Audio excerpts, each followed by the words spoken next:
Selamat bertemu kembali anak-anakku kelas 7. Salam sejahtera bagi kita semua dan selamat sore. Ya, kita ketemu lagi di mata pelajaran IPS yang ini merupakan pertemuan yang keempat. Pertemuan yang ketiga itu sudah kita share di Google Classroom, sudah kalian kerjakan dengan baik tugas-tugas yang ada. Nah, sekarang kita masuk ke pertemuan yang keempat dengan judul Dinamika Kependudukan Indonesia. Ya. Nah, kalian bisa melihat gambar-gambar yang ada di dalam tayangan ini merupakan gambar yang menunjukkan berapa jumlah penduduk.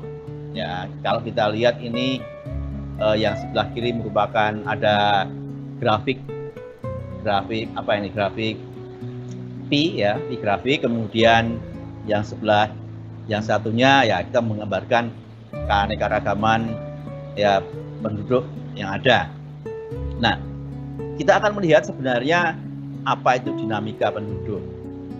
Nah, kita akan melihat dulu sebelum kita melanjut ke berikutnya, yaitu tujuan pembelajaran. Apa yang harus kita pelajari dari pelajaran pada saat ini. Nah, setelah mempelajari bagian ini, siswa dapat menjelaskan persebaran penduduk Indonesia. Persebaran penduduk Indonesia. Kemudian yang kedua, menunjukkan pada peta Indonesia daerah yang padat dan jarang penduduknya. Nanti akan kita lihat bagaimana peta di Indonesia, peta tentang kepadatan penduduk Indonesia. Kemudian yang berikutnya menjelaskan komposisi penduduk Indonesia. Ya, komposisi, tahu ya komposisi ya? Nanti kita lihat. Kemudian yang keempat, menjelaskan faktor-faktor yang mempengaruhi pertumbuhan dan kualitas penduduk Indonesia. Apa itu pertumbuhan dan apa itu kualitas penduduk Indonesia, nanti kita jelaskan. Ya, berikutnya. Nah, ini jumlah penduduk Indonesia jika dibandingkan dengan penduduk negara lain. Nah, peringkat yang pertama jumlah penduduk dunia, yang pertama adalah negara Cina. Ini dalam jumlah juta. Ada sekitar 1.300.000 berapa? 1 miliar ya itu ya. Maunya 3. 1.372.000. Nah, kemudian India nomor 2. Nomor 3 adalah Amerika. Dan nomor 4 adalah Indonesia. Ini sumbernya dari World Population yang ada tahun 2015. Tahun 2015. Nah, sekarang berapa penduduknya? Ya, Indonesia mungkin sudah lebih dari 256 juta. Ini Indonesia. Banyak sekali ya penduduk kita. Kita termasuk penduduk jumlah penduduk nomor 4. Nah, kemudian kita lihat ini persebaran penduduknya, ya, persebaran penduduk.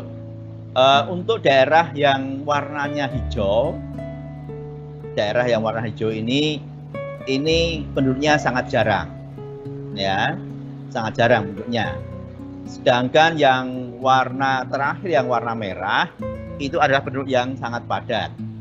Ya, bisa kalian lihat dalam peta ini, ya, dalam peta. Berarti masih banyak juga penduduk yang jarang di Indonesia.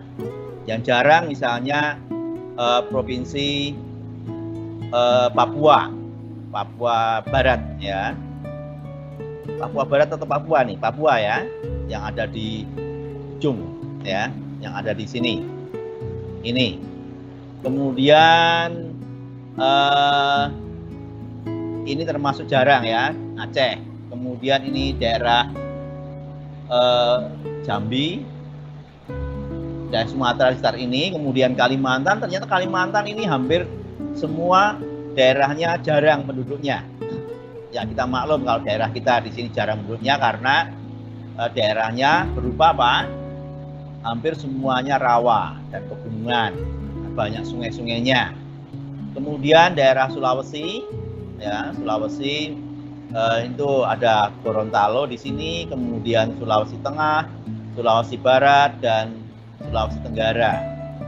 Berikutnya juga daerah Maluku, ini juga jarang, sangat jarang Maluku, dan juga Nusa Tenggara Timur ini merupakan daerah yang jarang penduduknya. Ya, ini kita lihat di sini. Ya. Kemudian berikutnya, nah sebelum kita masuk persebaran itu apa? Ya, kita lihat di sini. Tapi kita akan melihat apa itu dinamika penduduk. Ya, di tayangan tidak ada dinamika penduduk. Dinamika itu artinya dinamis, itu artinya berubah.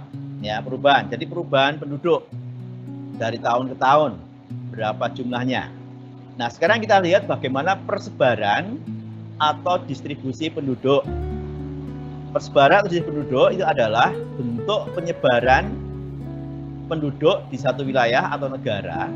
Apakah penduduk tersebut tersebar merata atau tidak.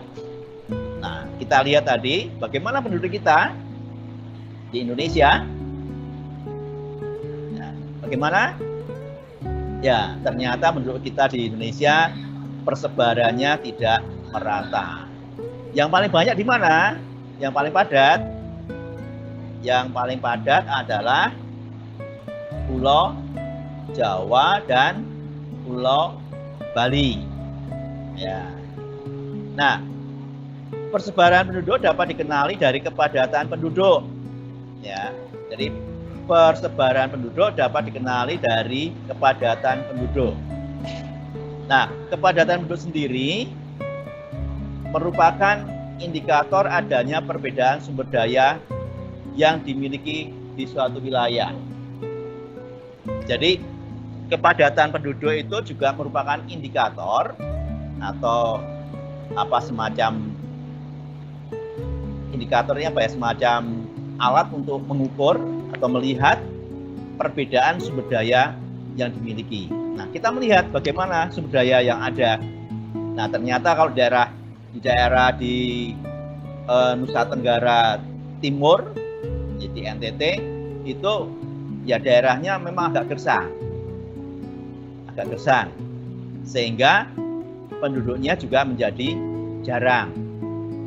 Kemudian juga di daerah mana lagi? Di Irian, di Papua.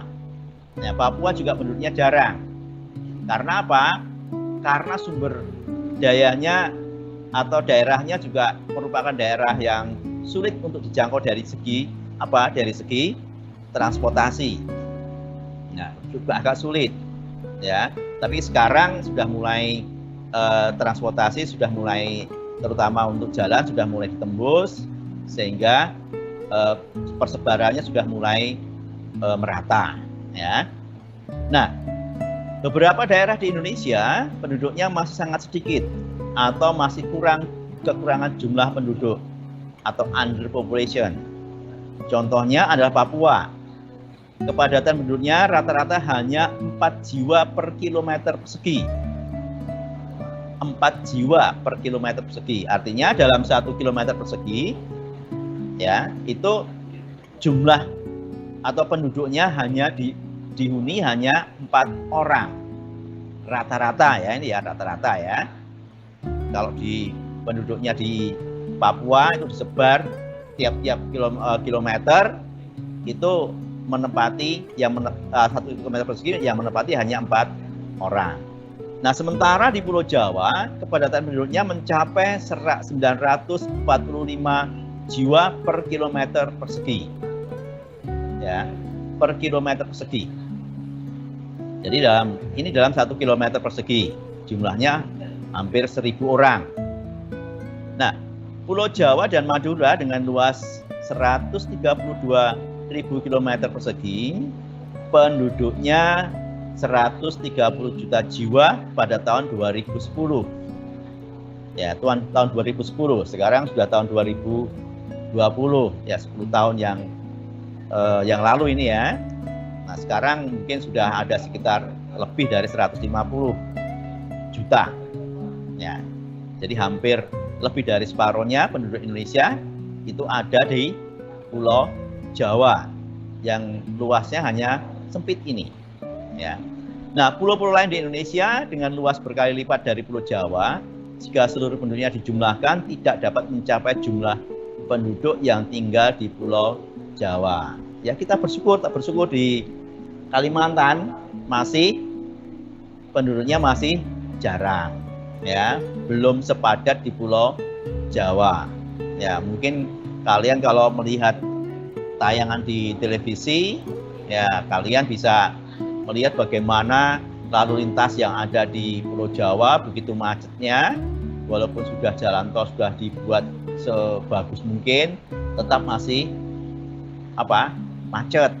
Tapi kalau kalian perhatikan di Kalimantan, di daerah kita masih jarang penduduknya. Macetnya paling hanya berapa puluh meter aja. Kalau di Pulau Jawa macetnya sampai berkilo-kilo kalau pas macet.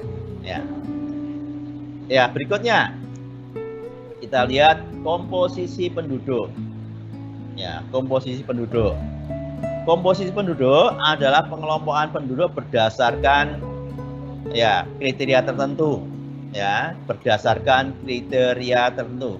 Komposisi penduduk adalah pengelompokan penduduk berdasarkan kriteria tertentu, misalnya usia atau umur. Ya, umur yang balita. Biasanya kan itu ya, ada balita. Berapa balitanya yang ada di daerahmu atau di RT-mu? Nah, biasanya ini kalau di waktu kalian masih kecil itu ada posyandu. Ya, posyandu ini biasanya yang kumpul-kumpul adalah anak-anak usia balita. Kemudian jenis kelamin, ya laki-laki dan perempuan. Kemudian mata pencaharian. Ya, mata pencaharian. Ini biasanya dikelompokkan pegawai negeri, kemudian swasta, kemudian apalagi banyak-banyak ya, ini biasanya seperti ini ya. Kemudian agama. Nah, kita ada berapa agama kita di negara kita? Ada berapa? Ingat ya? Ya, bagus ya. Kemudian bahasa. Bahasa, ini bahasa daerah. Biasanya ada bahasa daerah. Bahasa daerah di Indonesia itu kalau dijumlah kurang lebih sekitar 300 bahasa. 300 bahasa daerah di Indonesia dari Sabang sampai Merauke. Ya, kalau kalian bisa menguasai bahasa di Indonesia, hebat sekali ini. Ya. Bahasa yang ada di Indonesia. Bahasa Jawa, bahasa Madura, bahasa Bugis, bahasa Aceh, bahasa Ambon, ya banyak sekali.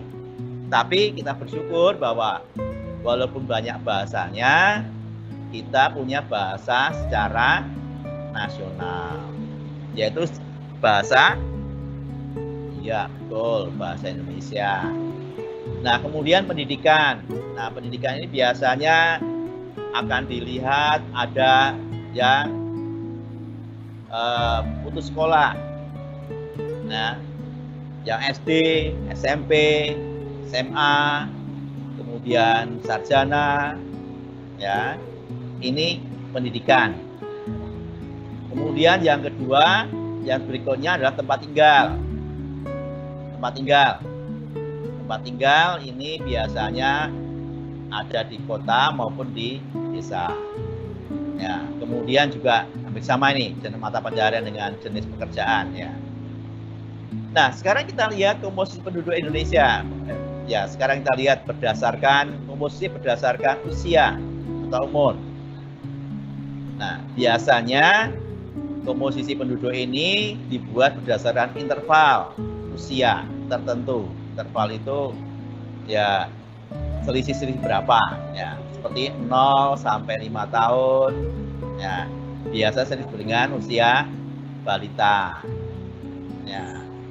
Ini usia balita, usia belum sekolah Kemudian 6 sampai 12 tahun, ini biasanya usia SD. Kemudian 13 sampai 15 tahun, usia SMP. Nah, kalian ada di sini. Ya, kalian ada di usia 13 sampai 15 tahun, usia SMP. Ya, anak-anak SMP di SMP 1 yang kelas 7, ternyata jumlah juga banyak. Kita terima ada 353 siswa. Ya, 352 siswa. Banyak sekali ini. SMP belum SMP yang lain. Ya. Kemudian usia. Maaf, terbalik ini ya. Harusnya 16 sampai 18 tahun ini ya, bukan tahun 16 sampai 18 ya. 16 sampai 18 tahun ini usia SMA. Kemudian 19 sampai 24 tahun usia perguruan tinggi.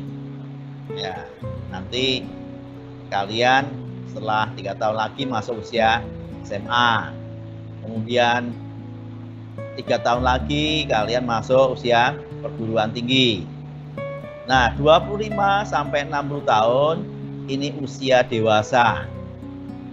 Ya. Dan lebih dari 60 tahun adalah usia lanjut. Ya, lanjut.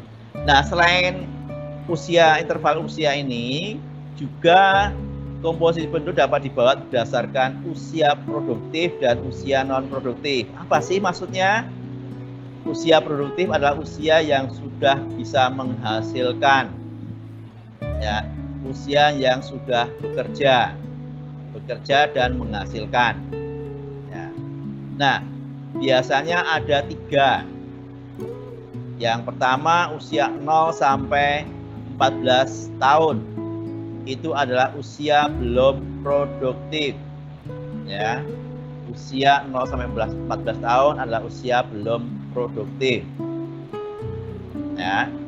Kemudian 15 sampai 64 tahun itu adalah usia produktif. Ya.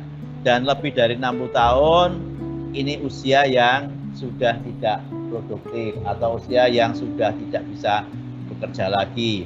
Umur 65 tahun ini tidak mungkin ada orang mau menerima mereka bekerja. Ya, ini sudah kalau orang sini sudah kait-kait, ya, tidak bisa bekerja lagi ini. Ya, kalau orang mau melamar kerja, mikir-mikir ini nanti kayak apa, ya. Berikutnya, komposisi penduduk berdasarkan jenis kelamin. Nah, komposisi penduduk berdasarkan jenis kelamin juga penting untuk diketahui. Karena apa? Karena dapat digunakan dalam menghitung angka perbandingan jenis kelamin atau sex ratio. Nah, perbandingan tersebut dapat digunakan untuk memperkirakan bentuk pemberdayaan penduduk sebagai sumber daya manusia sesuai dengan karakteristiknya. Ya, misalnya berkenaan dengan pekerjaan. Ya, pekerjaan. Nah, bagaimana? Apakah ada perbedaan pekerjaan laki-laki dengan perempuan? Ya ada, pasti ada perbedaannya. Tidak mungkin orang perempuan disuruh bekerja di bangunan naik-naik, ya, tidak mungkin. Ya mungkin ada 1-2, ya, tapi tidak semuanya. Biasanya yang akan diterima untuk pekerja bangunan kebanyakan adalah laki-laki, ya. Kemudian juga tanggung jawab. Ya, tanggung jawab biasanya yang banyak bertanggung jawab untuk pekerjaan itu adalah laki-laki. Ya, walaupun juga tidak menutup kemungkinan yang perempuan itu juga banyak ya punya tanggung jawab dalam pekerjaan.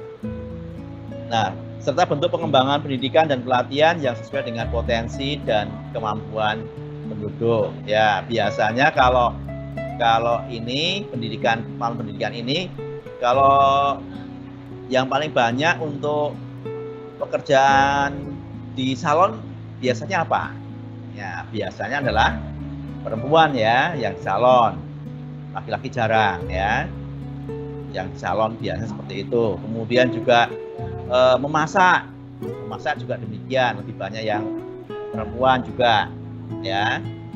Biasanya seperti itu ya. Ini jadi komposisi penduduk berdasarkan jenis kelamin ini. Jadi ya, ini. Berikutnya ya. Kita lihat pertumbuhan penduduk. Ya, pertumbuhan penduduk. Ada beberapa dan kualitas penduduk. Ada beberapa faktor yang mempengaruhi pertumbuhan penduduk. Ya. Ada 3. Ya. Yaitu kelahiran, kematian, dan migrasi. Ya. Kelahiran, kematian, dan migrasi. Kelahiran, kematian, dan migrasi. Migrasi ini ada 2. Migrasi keluar dan migrasi ke dalam. Ya, atau sering disebut dengan emigrasi, itu yang keluar, dan imigrasi yang masuk, yang ke dalam dari negara lain masuk ke negara Indonesia.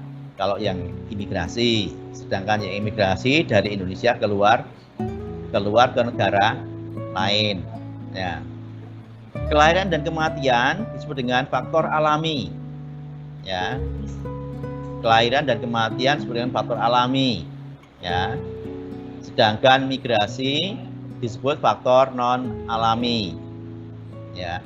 Sedangkan migrasi non alami, yang tadi 2 tadi, imigrasi dan emigrasi itu faktor non alami.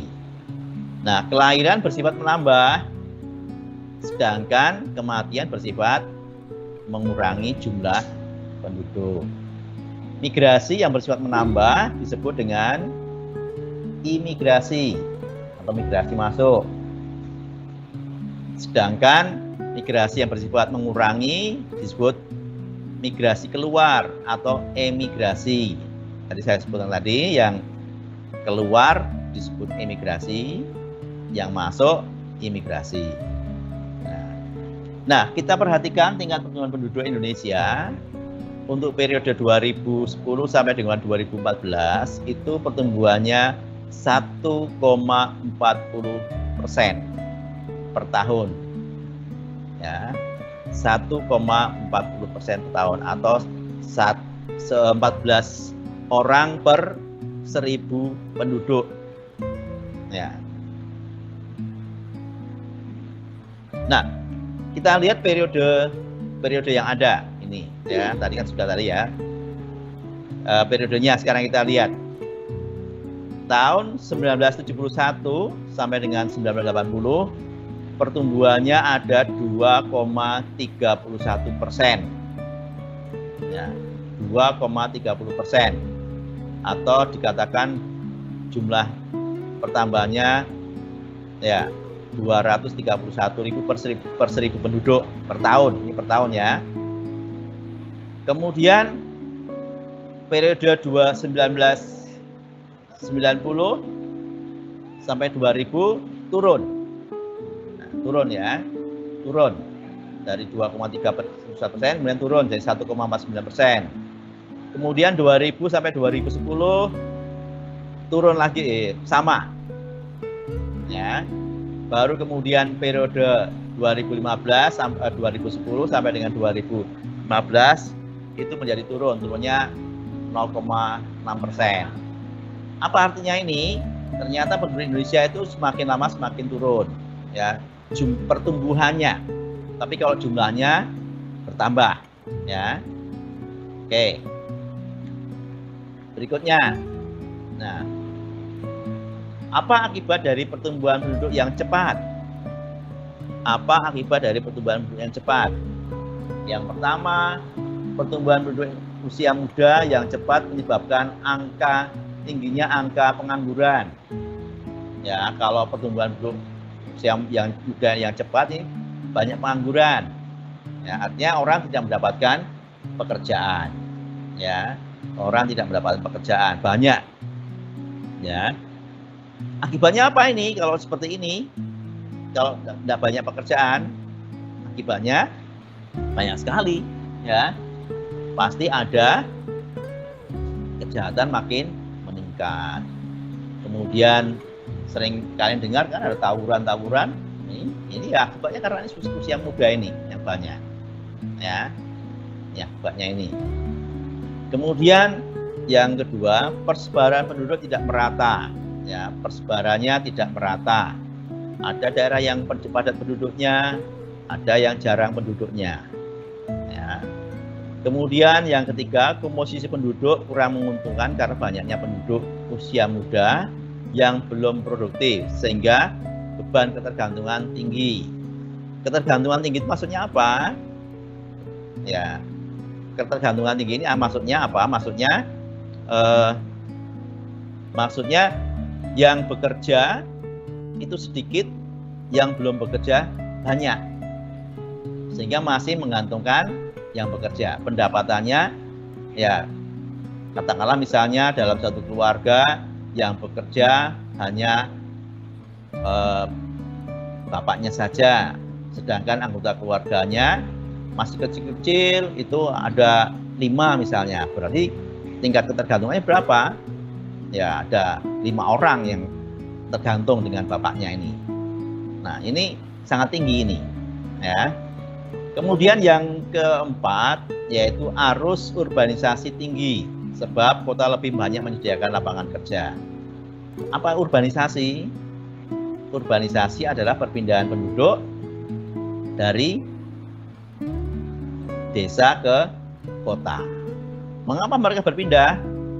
Ya, karena memang di kota lebih banyak lapangan pekerjaan, ya, dan mendapatkan pendapatannya cepat, mendapatkan uangnya cepat. Begitu selesai bekerja, dapat uang. Berbeda dengan di desa.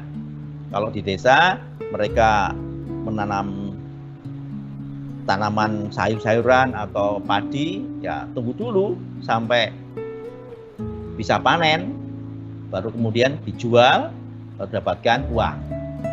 Ya, sementara kebutuhan untuk makan juga harus menggunakan uang banyak, harus ada. Nah, oleh karena itu banyak orang yang kemudian pindah ke kota. Nah, ini. Kemudian yang berikutnya, menurunnya kualitas dan tingkat kesejahteraan penduduk. Maksudnya apa ini? Menurunnya kualitas dan tingkat kesejahteraan penduduk. Nah, kalau pendapatannya menurun, ya, pendapatannya menurun, ini juga akan mempengaruhi pendidikan. Ya, kalau pendapatnya sedikit, maunya sekolah kan susah. Ya, banyak mengeluh. Ya, dan juga tingkat kesejahteraan penduduk, misalnya yang tadinya bisa makan 3 kali terus menerus, sekarang tidak bisa makan 3 kali, tidak bisa makan sampai 3 kali. Nah, ini cuma 2 kali berarti menurun. Ya, ini akibat apa? Dari pertumbuhan penduduk yang cepat. Ya. Berikutnya, nah, kualitas penduduk. Ya, kualitas penduduk. Nah, faktor-faktor yang mengaruhi kualitas penduduk itu antara lain adalah tingkat pendidikan. Ya, tingkat pendidikan. Biasanya kalau pendidikannya tinggi, itu ya kualitasnya bagus, ya, karena apa? Mereka juga punya pendapatan yang bagus, ya. Jadi memang pendidikan itu bisa meningkatkan kesejahteraan. Ya. Kemudian tingkat kesejahteraan ini dipengaruhi juga oleh pendapatan, ya, pendapatan tiap-tiap penduduk. Kalau pendapatannya tinggi, biasanya ya tingkat kesejahteraannya juga tinggi. Tapi kalau pendapatannya rendah, ya tingkat kesejahteraan jadi rendah. Nah, kemudian pendapatan per kapita. Apa pendapatan per kapita? Pendapatan per kapita adalah pendapatan penduduk per selama 1 tahun. Ya, pendapatan per 1 tahun. Ya, 1 tahun berapa pendapatannya? Ini ada ukuran-ukurannya sebenarnya ini. Ya. Kemudian ada tingkat kesehatan. Tingkat kesehatan ini diukur banyak ukurannya. Ya, terutama untuk tingkat kematian bayi. Ya, tingkat kematian bayi ini bisa mengukur tingkat kesehatan. Kalau kematian bayinya itu tinggi, berarti tingkat kesehatannya juga rendah. Ya, kalau kematiannya bayi tinggi, maka tingkat kesehatannya rendah. Sedangkan tingkat kematiannya rendah, berarti tingkat kematiannya tingkat kesehatannya tinggi. Ya. Kemudian berikutnya adalah tenaga kerja dan kesempatan kerja, Ya. Ini juga pengaruhnya dari tingkat pendidikan. Kalau tenaga kerjanya tingkat pendidikan bagus, maka tenaga kerja juga bagus. Ya. Tapi juga kesempatan kerja ini juga merupakan masalah juga. Ya. Pendidikan tinggi tapi tidak ada kesempatan kerja, maka sulit untuk bekerja. Ya. Nah, sekarang kita perhatikan sini. Ya. Kita lihat tingkat pendidikan penduduk. Pendidikan merupakan modal dasar dalam mengembangkan kemampuan intelektual seseorang. Ya, pendidikan merupakan modal dasar dalam mengembangkan kemampuan intelektual seseorang. Kalian harus sekolah yang bagus. Ya, pendidikan kalian harus sekolah yang bagus. Ya, orang tua kalian sudah menyekolahkan di SMP 1, ya, kalian sekolah di SMP 1, tentunya kalian punya cita-cita yang lebih tinggi lagi. Makanya sekolah harus rajin, walaupun sekarang tidak bisa tatap muka, tetapi semangat untuk sekolah itu harus tinggi. Karena apa? Melalui pendidikan, seseorang dapat meningkatkan kemampuan kognitif atau pengetahuan, sifat, dan psikomotoriknya. Psikomotorik itu artinya gerak tubuh kita. Ya, kita belajar tentang pengetahuan IPA, matematika, IPS, ya, dan juga keterampilan psikomotor. Psikomotor ini keterampilan tubuh kita. Kita diajari olahraga, kemudian juga diajari dengan keterampilan. Ya, kalau afektif ini sikap. Ya, sikap. Ada guru agama, ada guru PKN, ya, ini mengajarkan sikap. Ya, yang di luar sana yang tidak berpendidikan, tidak sekolah, itu ya mereka susah untuk mendapatkan pendidikan afektif ini atau pengetahuan ini. Ya, kalian beruntung bisa sekolah. Ya, hal ini diwujudkan dalam bentuk kemampuan menyelesaikan berbagai masalah dalam mengembangkan kreativitasnya. Jadi kalian bisa menyelesaikan masalah dengan kreatif. Karena apa? Kalian punya pengetahuan, punya sikap yang baik. Bagaimana masalah dengan temannya? Ya, jangan hanya berantem aja, ya, tapi harus dibicarakan, ya.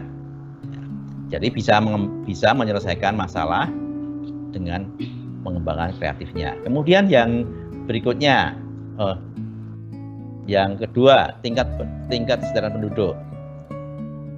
Tingkat pencapaian kesadaran merupakan arah cita-cita setiap manusia yang ditandai dengan terpenuhnya kebutuhan pangan, sandang, dan papan.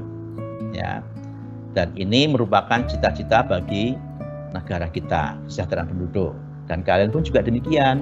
Ya, kalian pasti sekolah ini juga punya cita-cita supaya hidup yang sejahtera. Masyarakat yang sejahtera merupakan cita-cita pembangunan manusia seutuhnya. Pembangunan manusia seutuhnya yaitu pembangunan kemampuan kognitif, afektif, dan psikomotor. Ya, ini tingkat kesejahteraan ini. Ya. Berikutnya, pendapatan penduduk. Ya, tingkat pendapatan penduduk biasanya diukur dari pendapatan per kapita. Pendapatan per kapita ialah rata-rata pendapatan yang diperoleh dalam waktu 1 tahun. Pendapatan per kapita biasanya mencerminkan tingkat kesejahteraan dan kemajuan suatu negara. Ya, ada negara yang maju, ada negara yang berkembang, ada negara yang terbelakang.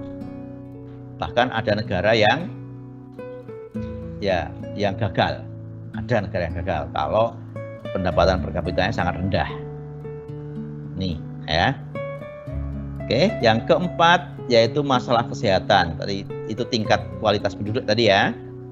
Nah, kualitas penduduk kesehatan suatu negara umumnya dilihat dari besar kecilnya angka kematian. Angka kematian erat kaitannya dengan kualitas kesehatan.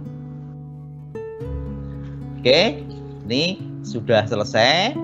Ada pertanyaan? Silahkan.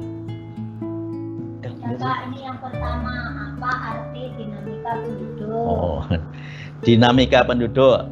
Dinamika penduduk itu artinya perkembangan penduduk. Ya, dinamis itu artinya berkembang. Ya, tidak berhenti atau terus berkembang, ya, dinamis. Nah, dinamika penduduk ini berarti kalau ada kematian, ada kelahiran, ada kematian. Nah, kematiannya berapa, kelahirannya berapa. Nah, itu yang dinamakan dinamika. Jadi pertambahan penduduk yang selalu berubah-ubah, ya, dari tahun ke tahun itu berubah, ya. Oke, berikutnya, apakah warga negara Indonesia boleh pindah ke warga negara? Sangat boleh sekali. Mau pindah kemana? Luki, mau pindah kemana? Ayo. Nah, mau kemana? Luki, mau ke negara mana? Ya, tapi saya nggak bisa nguruskan ya. Boleh saja pindah. Tapi tentunya negara itu mau terima atau enggak tergantung dari negaranya, persyaratan yang ada. Ya, orang lain pun masuk ke negara Indonesia bisa. Banyak pemain bola Indonesia yang pindah warga negara. Ya, tahu kan siapa? Kalau saya enggak hafal, kalian yang hafal itu. Ada lagi? Kalau berdasarkan kriteria yang ada tadi dari yang tadi ya, komposisi penduduk tadi ya, kamu masih SD ini sebenarnya. Sebenarnya masih SD. Ya. Tapi enggak apa-apa. Enggak dimarahi kok kalau kamu masuk dalam usia SMP, enggak dimarahi kok. Boleh kok. Ya itu berarti kamu pinter. Ya, kamu pinter. Belum sampai usia SMP sudah masuk SMP, berarti pinter itu, bagus itu, ya. Nggak apa-apa itu, kembangkan aja terus nanti, ya. Karena ada juga anak yang pinter itu umur 15 tahun sudah masuk perguruan tinggi. Ada yang 15 tahun masuk perguruan tinggi. Ya. Kalau kamu mau mengikuti seperti itu bagus. Oke? Saya ya, nggak apa-apa.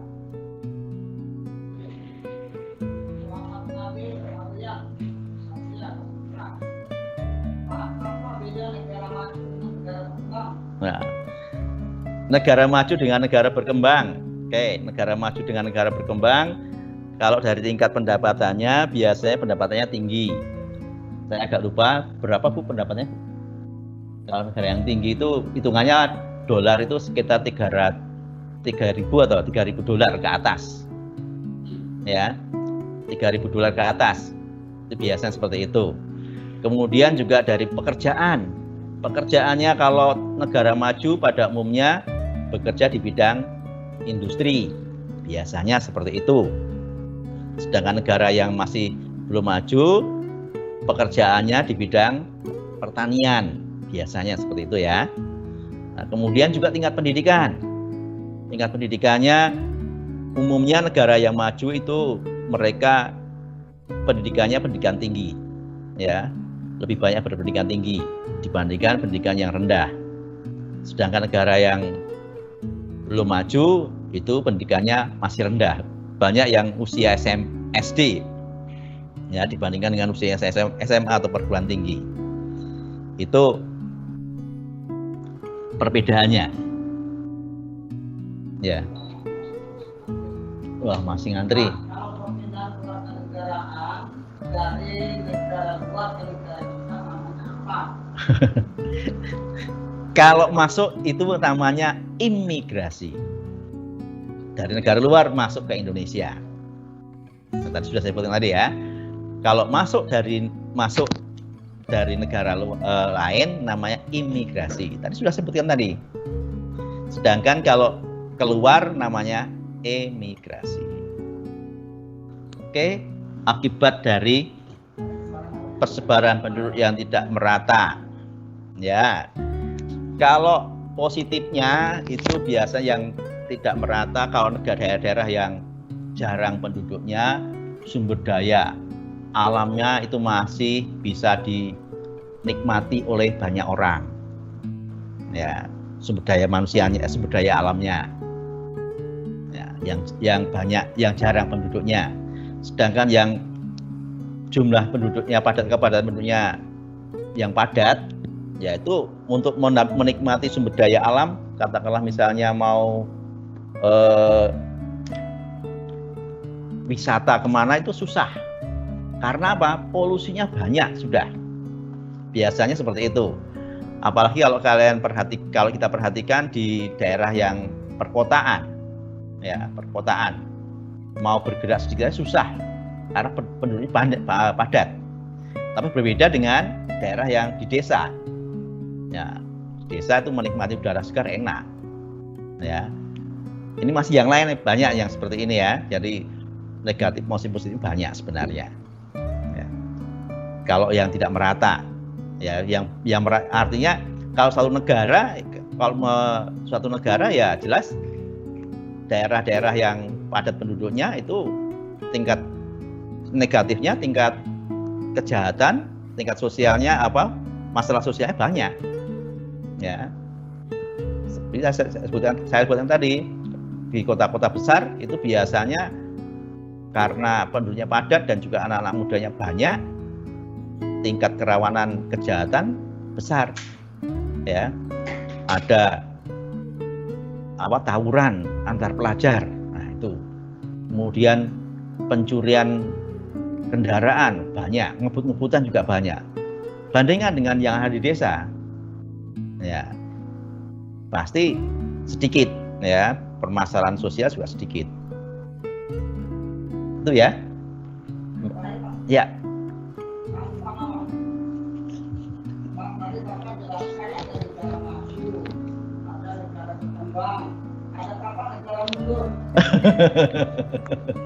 Ya, ada negara mundur secara ekonomi, ya, secara ekonomi mundur, yang akhirnya kalau sudah ekonomi mundur, perekonomiannya hancur, akhirnya menjadi negara yang gagal. Ada, pasti ada itu negara-negara yang gagal, terutama negara-negara yang banyak terjadi peperangan, ya, peperangan. Misalnya yang di Afrika itu, di Afrika banyak sekali negara yang gagal. Ethiopia, kemudian mana itu banyak negaranya sering dilanda peperangan. Akibatnya apa? Perekonomiannya menjadi mundur. Pemerintah tidak mikirkan lagi perekonomian, tapi memikirkan bagaimana caranya supaya perang bisa dimenangkan dengan mereka yang ada di sana, dengan sebenarnya sama dengan penduduknya, sama-sama penduduknya. Yang akhirnya apa? Rakyat menjadi korban. Ya. Akhirnya menjadi negara yang mundur, negara yang gagal. Jadi negara yang mundur itu negara yang gagal. Ada itu. Ya, sudah? Oke, kalau begitu kita akhiri pelajaran pada sore hari ini. Ya, saya yakin bahwa kalian pasti giat untuk belajar, semangat belajar walaupun yang sekarang ini hanya daring, ya, lewat online. Ya, saya pesan Bapak, kalian harus belajar dengan baik, semangat belajar, jangan menyerah. Saya kira itu dulu. Saya akhiri. Selamat sore dan selamat belajar. Terima kasih.